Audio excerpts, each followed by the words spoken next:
Welcome to Belonging Reimagined. I'm your host, Dr. Mona. As a mental health therapist, professor, and researcher, I guide folks in owning their belonging journey and exploring barriers to belonging. In this podcast, I explore real stories with phenomenal guests about how to experience both interconnection and interdependence. And my hope for you is that you learn ways to experience more connection in the world around you and the world within yourself. You don't have to do this life thing alone. You're right where you belong.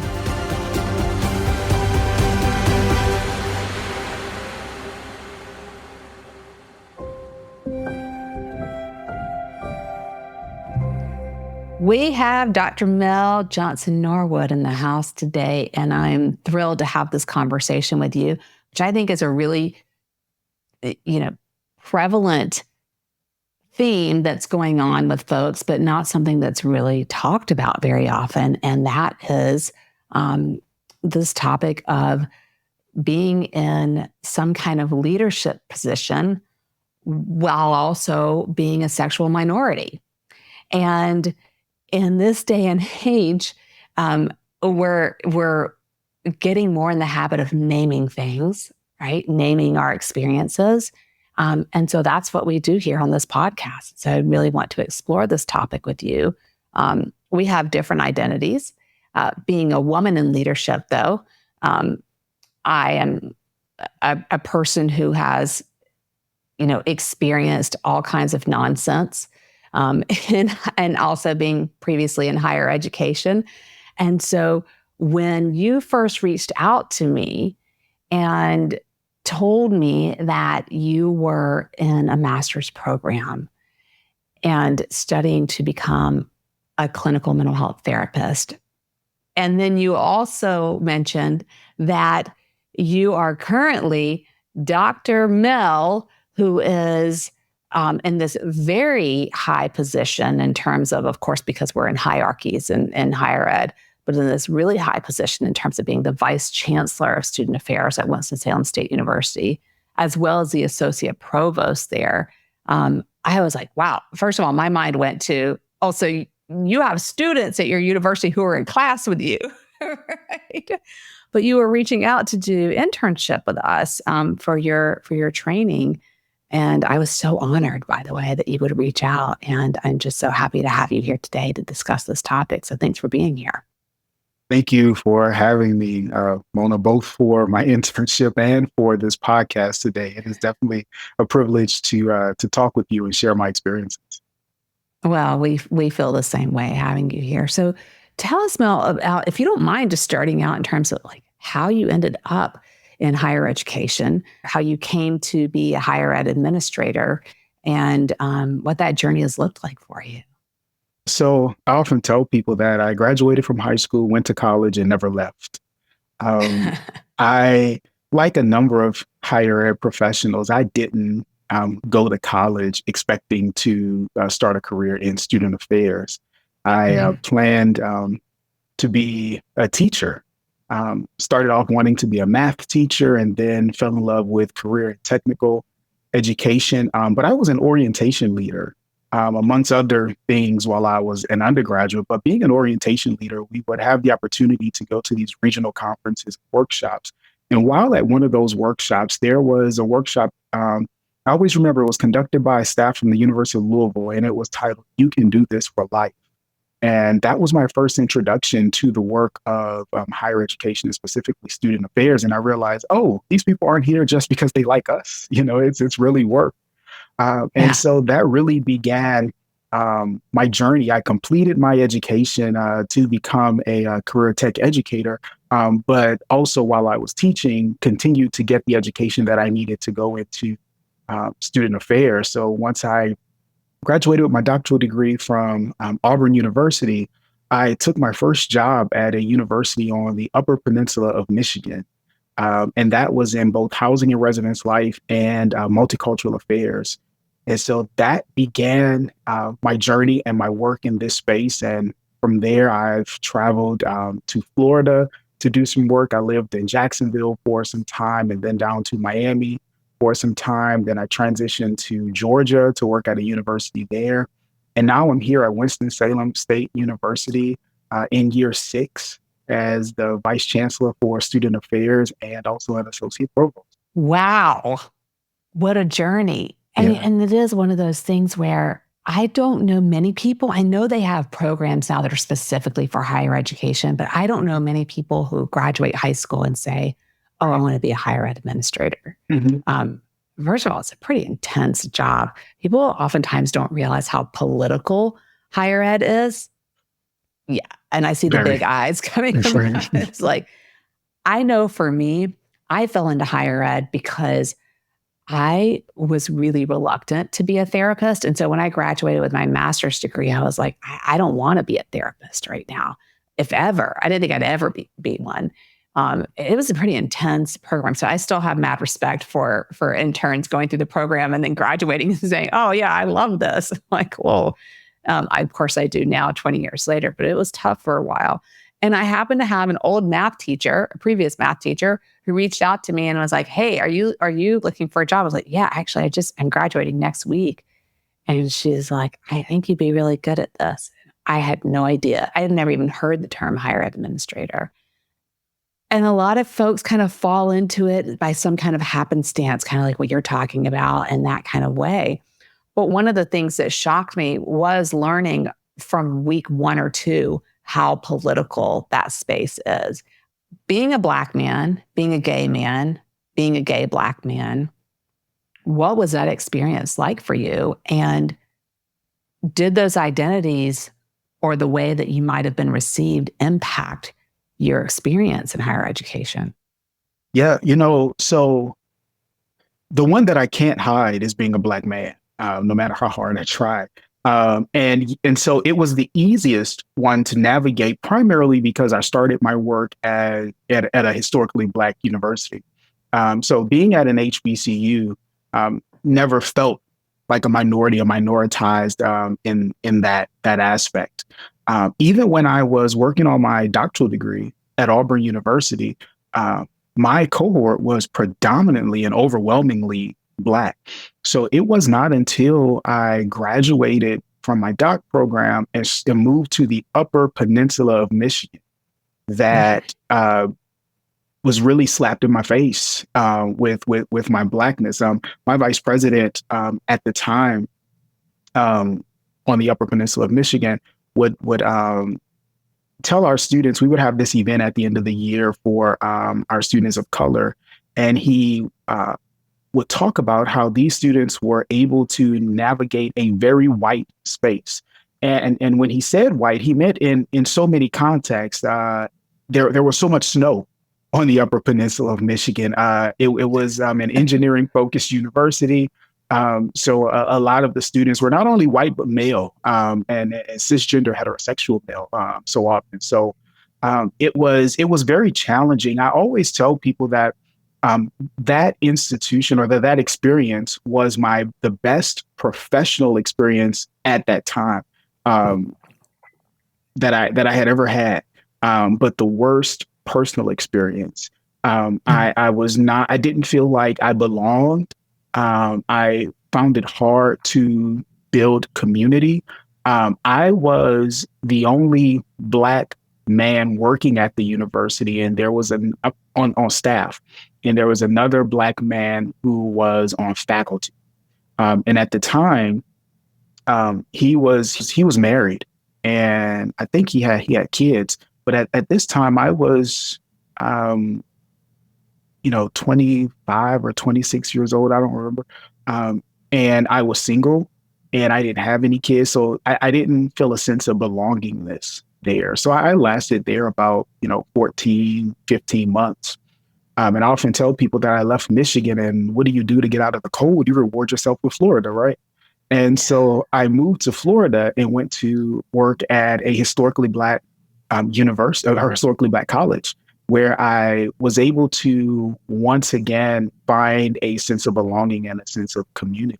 Being gay was not something that I necessarily brought with me to work. It was never really my salient identity. It wasn't until 2021 when I got engaged to my now husband, where I, for the first time, would share and talk publicly about being a same gender loving man.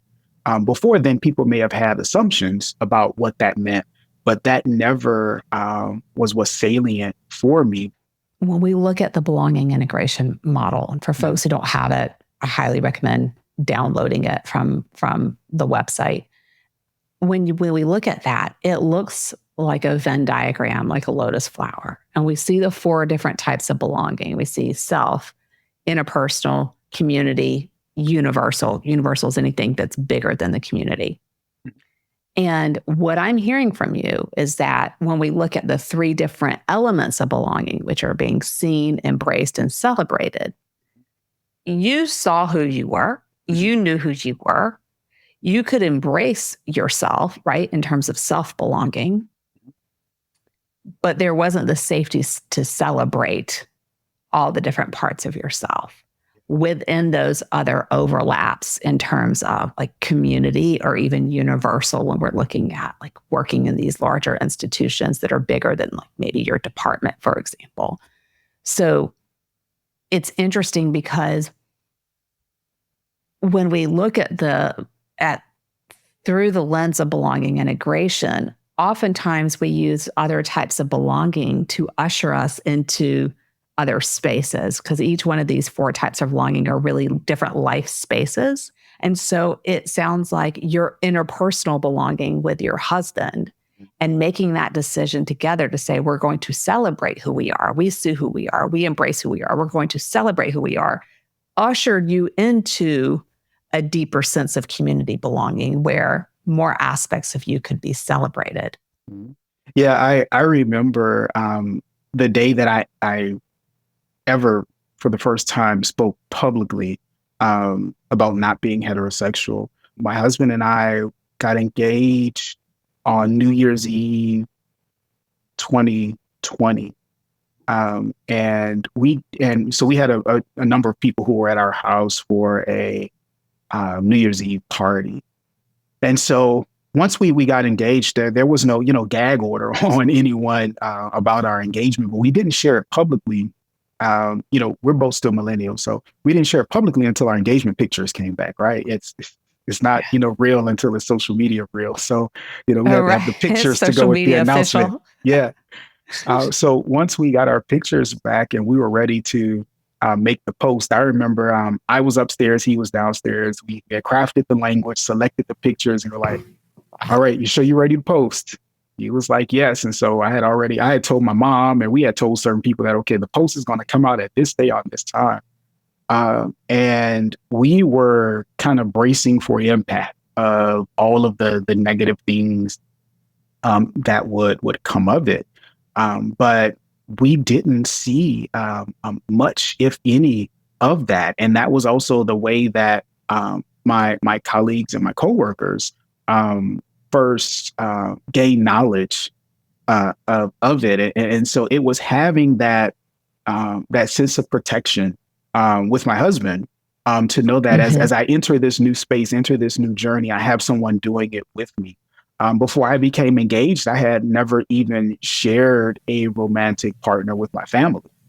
And so again, it was having this long-term sense of partnership that it was like, okay, now I'm willing to share that. But I also caution when people think of it as sort of like a coming out, especially in the higher ed or student affairs sense, because I even feel like that others us, because those people who are heterosexual never have to come out of anything or share anything publicly. For me, it was, no, this isn't necessarily a coming out. This is just me, sharing, this milestone or what's going on in my life. Because why do I have to come out, but you don't have to come out, even though you're heterosexual? Right. Did you ever come out and announce your heterosexuality? Where I'm not coming out, if you will, to announce that I'm not heterosexual. But in this space of, even of leadership, it was important. And I was excited to have the opportunity to finally share that piece of me, because it allowed me to show up more authentically and more transparently. But even, being honest, it no longer allowed people to weaponize that piece of me that they thought that maybe, oh, we got the scoop. And did you know he's gay? And so some people, would think that they can weaponize that. And now it's like, okay, I've taken that weapon back, and it's a part of my front door, if you will. And so now what? Yeah, because Mhm. you are celebrating yourself. Yeah. There's nothing to hide. This is who I am. Mhm. And that is such a powerful bit, really, for any of us, for all of us, rather, really, in terms of naming who we are, Mhm. loving those parts of ourselves. That's the embrace, Mhm. and showing up unapologetically without any kind of veil or filter on that. It's one of the more beautiful experiences we can have. Yeah, and it's freeing. It's a sense of freedom and no longer having the responsibility of making sure that that piece of your identity that you're not really ready to share is sufficiently hidden or sufficiently covered up. So, are you dodging pictures at certain events, or are you trying to make sure that certain people don't see you in certain other spaces? It sounds really, really exhausting. It definitely is. But even in the exhaustion, I guess you kind of become um, trained in doing it. Just like we might look at a football game and say, "Oh man, the playing that game has to be exhausting," but they've trained so much to do it that it just becomes so natural for them. And I think that that was the way it was for me. I had become so good in my mind, and I don't mean good in the sense of pretending to be heterosexual either, because there are people in my life who might know me and listen or watch this and be like, well, I knew, but I always tell people, you didn't know anything until I shared it with you. You may have assumed, and I never was trying to stop anyone's assumption, but I was careful not to validate it for anyone who I did not want it to be validated. Which still takes a certain amount of filtering, and the filtering itself assumes some level of assimilation, even Yeah. if you're not necessarily trying to pass as straight. Mhm. You're also hiding, you know, being gay, and so in that there is some level of assimilation that's happening. Yeah, and it's for acceptance, also Mhm. in the circles that we exist in, whether it's our fraternities or whether it's our social organizations, because we know if I affirm this identity, then maybe I won't be allowed to serve in this capacity, or I won't be allowed to be elected to this office, or I won't be allowed to represent the organization in a certain way. And so it's also Right. trying to protect yourself socially, even in the higher education space. When I first moved to Florida, I was working at a church affiliated university that would have in no way celebrated or embraced that piece of my identity. But when I moved to Georgia, I was working at a school affiliated with the United Methodist Church that is more accepting of diversity in that space. But once I was at that university, I quickly realized that that institution wanted my face, but not my voice. And so, you kind of become tokenized in some ways. So you go from thinking you're not, or knowing you're not accepted, to thinking you're accepted, but only realizing that, you're just accepted so that we can espouse diversity, but there's really no inclusion here, and definitely not belonging. Yes. Sherry Ford Jacobs actually is in the first guest episode that we had. You're nodding your Yeah. head. You've listened to that. And it's about being Black and queer. And that's one of the things that she talks about, is being tokenized. It's like, okay, you want me here to represent something about you, not represent something about me necessarily. And that tokenization um, can really bring into question so much in terms of not just the integrity of the organization or the Mhm. people that you're around, but how valued you as Mel actually are. I absolutely agree. And that's one of the reasons I love working at Winston-Salem State University. I've been able to create a community. At WSSU, the university's mascot is Rams, and so we talk about the Ramily at this university, and I've been able to truly experience that from the employee standpoint. Having supervisors who really care about me and care about the way that I show up and wanting me to bring my whole self. And that even manifested itself in when I got married and I wasn't able to invite a lot of people to my wedding, but there were people at the university, my colleagues who were genuinely um, disappointed, if you will, that they didn't get invited because they wanted to be there to celebrate and support me. And that meant so much to me that in this space of higher education at a public university, that people want to genuinely embrace me without any benefit necessarily to the organization of, we're embracing you because you bring this, to the university. Yeah. And at the same time, you were working there for a few years prior, Mhm. and there's the not knowing that that's going to be on the other side of it. Yeah. And that knowing, I mean, what is that like for you, the not knowing? I think some of it, Mona, comes with age, maturity, and security. Where I get to the place where it's like, if they don't, then I'm okay. If you don't want all of me, then you don't want any of me. And so if this Mhm. is not the place or the space for me, then it's okay.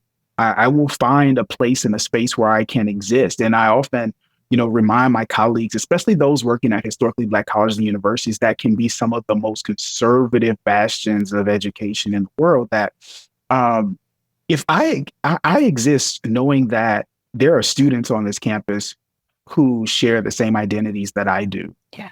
And where can they look, and find support and finding their identity at this leadership level? And so it finally allowed me to have courage, not be selfish, but also have the courageousness, if you will, to say that I'm going to do this. And if people can't take it, then they'll get over it. Yeah. They'll be fine. Well, yeah. And also it sounds like the key here was also that you realize that you'll be okay too. And that Yes. you'll be able to move on and find new spaces that are your people, Mhm. you know? Yeah. And your people doesn't mean that they have to be Black, gay, or any of those identities, Mhm. but that support you and embrace you and celebrate you and love you and want you to be all the things and all that you are. Because when we're in spaces where people are cherry picking which parts of us they want to show up, that's not love and Mhm. that's not belonging. And then now we are molding ourselves or repressing certain parts of ourselves in order to fit a space that has been predetermined, not by us, that's Mhm. been predetermined by someone else. Mhm. And that's not authenticity. Mhm. No, and it can even be lonely sometimes, um, not knowing, as I climb to this space, or as I climb this ladder, um, not having this community in this space. Where are the other people, at this university who've had this journey or that I can look to, and then realizing that, well, man, if none of them are there, if I'm not able to find it, how are others managing this? How are others feeling who are in search, of this thing, which has really just allowed me to embrace the public responsibility Yeah. that comes with it. And as I look back, I think of my 2010 self, would see me today, he would be very surprised, because I think in 2010, we had already resolved that, marriage was not in the cards for us, showing up publicly as not heterosexual or affirming that was not in the cards. But this journey of life, this journey of confidence and courageousness and consciousness has been beautiful. Even using terms like non-heterosexual Mhm. or non-straight Mhm. is still centering dominant society. It's Yeah. still centering folks who are straight, people who identify as heterosexual. And so the influence is still there, Yeah. I imagine, in terms of feeling like, yes, I'm embracing myself. And I also still see this as the kind of the centered culture in some way. Yeah, I think for me, some of it is I use that language in an attempt not to exclude anyone. So, I don't want to say, gay and exclude lesbians, or gay and exclude, trans people. So, even when I was working in Michigan and we were, in the Center for Diversity and Inclusion, I would always say that our work really focused on anyone who couldn't say that I'm a straight white male. So it was, people of color, female, and those who are not heterosexual. And so I think for me, it's an attempt not to, exclude anyone. And I think not being heterosexual encompasses so many other people. But I do see and hear how even, using that term and not some other terms could still place a priority on that heteronormative behavior, making that the norm. Particularly in the English language, I feel like we're so limited in expression in terms of language. And so yeah, that's why I said it's not a call out. It's not even a call in. It's just an observation that languaging is incredibly tricky, because we're either going to center someone and then put people on the margins just by nature of centering a particular group, like even when we say non-white, right? Mhm. Or we're going to center another group and accidentally or inadvertently leave, other folks out. And I'm even saying other, right? Leaving groups out. And so it's really, really, really challenging using language. And I imagine particularly in leadership. And so that leads me to think about, how have your identities impacted the way that you lead? Maybe even before you were more, I won't say came out, but before you were more open about your identities than, and even now. So now I lead with probably being gay as a more salient identity, simply because there are not many of us in my place of work, at the level that I work in. So when I think about, my Black identity, there are other Black people at the table. So, that the Blackness can be covered. When I think about my identity as a man, there are other men at the table. So that male perspective can be covered.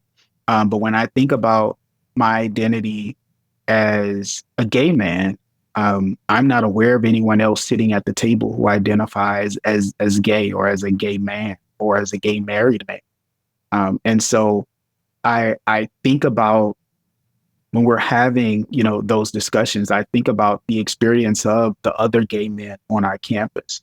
And, at my job, we talk a lot about learners, and we are intentional in using that word, because for us, learners include faculty, staff, students, contractors, and alumni.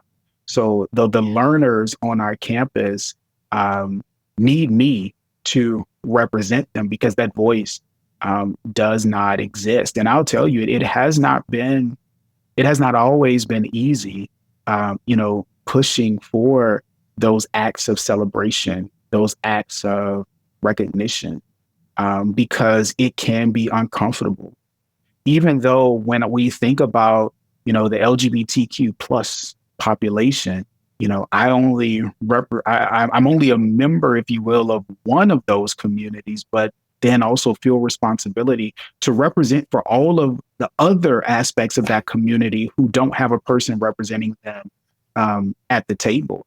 And again, as I think back, this is exactly what I did not want to do, but feel very prepared to do it. And thankfully, not only am I prepared to do it, but I'm supported in doing it now, so that when I get to a space where maybe I'm not as supported, I've done it enough and gained enough courage where right now I'm marching with dozens of people. And if I have to march alone, I'm willing to do that also. Yeah. And, you know, the call to action, I think, here is that in the same way that you don't identify with all of the letters, as I've heard it said, right? You feel a certain responsibility to be the voice. In the same way that the other people sitting at the table also might not identify with any of the demographics, the call to action is for them to also become the voice. Just because you're part of the queer community in some way doesn't mean that it's your responsibility to speak for the entire queer community, nor can you. That's not fair, and it's not appropriate, right? And so again, the call to action is for all of us to begin looking through the lens of one another, regardless of our identities. Allyship does not equal identity. Yes. Because there are so many people who are afraid that if I begin to speak out on behalf of, then people will think that I'm a part of, this community. In my younger life, before I was more mature, when, straight people didn't want to hang out with, just gay people or in general, or me because I'm gay, I would always say that, so you think that if you hang out with me because I'm gay, people are going to think you're gay. And sometimes I would jokingly say, I see you hanging out with cute people and nobody thinks you're cute. So now what? How does it work in that way? But I always tell people that, just that allyship does not equal identity. And I have some friends, both social and professional friends, who are such fighters for this work and are simply allies, and will stand up every day, championing, our queer students, our queer colleagues. And I always embrace that and really appreciate that, because I once heard Michael Eric Dyson say that, being gay is not contagious. And if you catch it, I just helped you out, So it's always, good when I feel other people who are willing to champion it, not even as a cause, but as the right thing to do. It sounds to me like cisgender het leaders are not feeling the same kind of pressures that, at least that you're feeling. And we don't want you to speak for all Black gay leaders, by the way. And having said that, I've heard other people with similar identities to you saying very similar things, that there's this sense that you have to speak for the entire population that you don't even identify with. And as you mentioned, it's unfair to have to do that. But then at some point, you also realize that even not as a member of those communities, if I don't speak up, then who will? If not me, then who? So, on one hand, it's speaking up for, and then it's trying to get others to realize that, hey, you don't have to be a member of this community to speak up. It's that visibility. It's students, it's learners being able to see themselves in the leadership. Professionally, along my higher ed journey, I aspire to the presidency. And I particularly want to be the president of an HBCU. And I always talk with my friends and colleagues and remind them that, this is 2024. And, we've had, HBCUs around for almost 150 years. And to date, there has never been a publicly gay president um, of an HBCU. Wow. So when do we fully embrace those identities? And when I say things like that, my friends, they stop and they tilt their heads and they begin to think. And, those of us who are in inner circles, some of us can say, yeah, we know this person was a president, but that person was never publicly gay. So Mhm. when does a student who aspires to that, when does, a junior level administrator or faculty member who aspires to that place realize, wow, if he can make it to that place, if she can make it to that place, then so can I. And, in some conversations, people say, well, wow, you'll be the first. And I say, I certainly hope not. Mhm. I definitely, I want there to be a long list of those who have come before me, because we are overdue. Maybe we've made it Mhm. to the president's cabinet or the chancellor's cabinet, and we may have even made it to, the provostship or been able to be the chief operating officer. But when do we get an opportunity to truly steer this ship, to lead these institutions? When do, boards and communities realize that, um, that's important? That's okay to truly have that representation, because if our students are there, if our faculty is there, if we see staff who have these identities, then why do we never get the opportunity to see them led by people who share that identity? In the same way that we're beginning to celebrate leaders with various ethnic identities, Mhm. and we've done so with also gender identities to some extent. Mhm. There's a long ways to go. Um, Really, there's a lot more growth in terms of celebrating folks with various sexual identities. And I will say with gender identities, particularly with trans identifying and gender expansive folks. Mhm. Um, and it's interesting because being part of a historically minoritized ethnic population in terms of being Black, it's where we also oftentimes on historically Black campuses see our queer identifying friends and students and staff and faculty and alum, as you said, experiencing the perpetuation of homophobia, Mhm. even more so than what we see in predominantly or historically white institutions. Yeah, even from the student perspective, we see that a number of historically and predominantly white institutions had done such a good job in um, that diversity, equity, inclusion, belonging space, or um, had made really strong attempts. And so we'd find that some of our students would say that, they were able to find community, their needs were met. We know that they still found some challenges, but even when we think about the gender expansiveness of it all, being at historically Black colleges and universities, the two, powerhouses often are, the leaders of the Student Government Association or our campus kings and queens. And we saw not long ago here in North Carolina, Johnson C. Smith University had a transgender woman who was a part of their university's royal court. We see right now, Howard University has a trans person who's leading their undergraduate student association. So we're beginning to see those things, and we have to continue to celebrate those things and shine the light on those things in hopes that it will take the sting away. Even thinking of it as a sting is painful.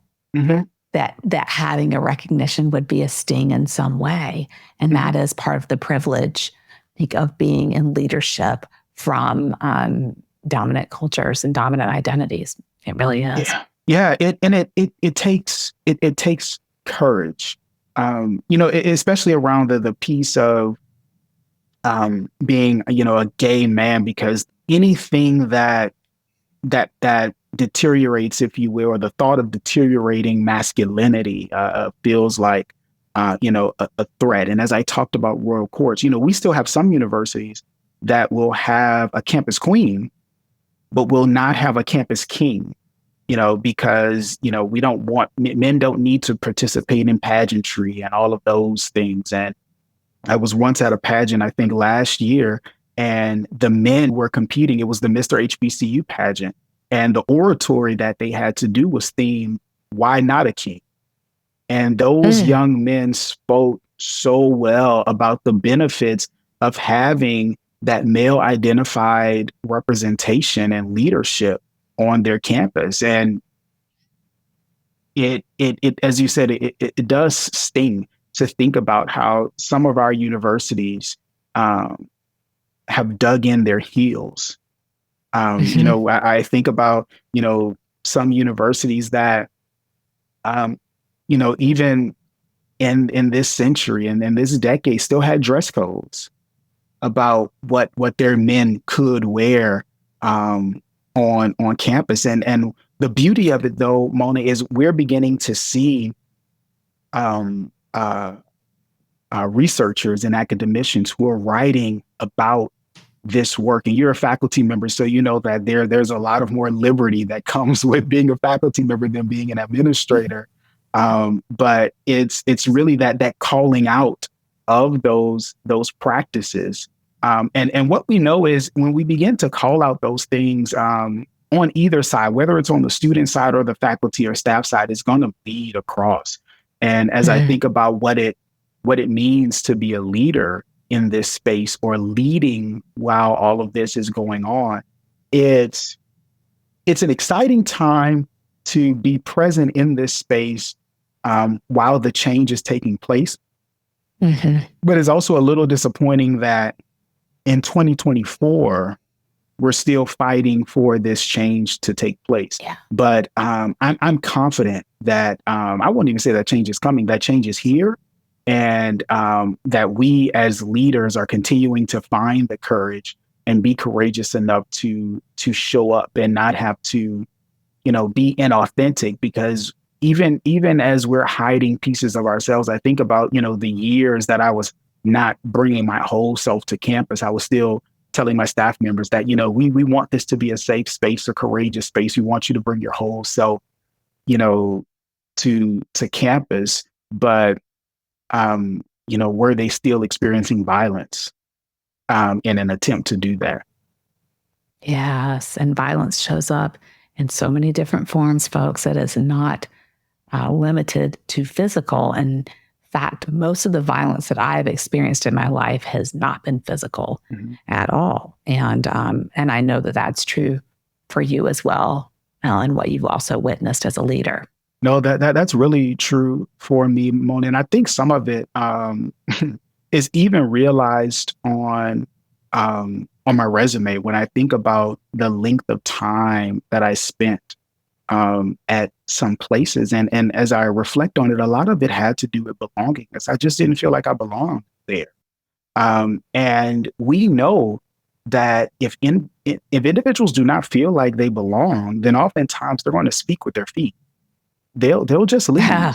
and you may never know Yes. why they left. And Yep. so that applies, in any space that we're leading, but especially in this higher education space. Our students are going to leave if they don't feel like they Mhm. belong, or if they cannot find their community. And our faculty and Mhm. staff will do the same thing. And part of it is people have so many options. So why would I remain connected to this place if I don't feel like I belong here? If people don't feel like they belong, they will speak with their feet. I'm going to copy and paste that, Mel. I'm going to tell you that right now. You can That have is it. so true. That is so true. When people ask me every day, how has no one left your practice? Like, why? And I was like, well, it's not mine, first of all, it's ours collectively, right? Um, but it is that belonging piece. I've applied the model of belonging integration, the self, interpersonal community, and universal to the practice to create that sense of community.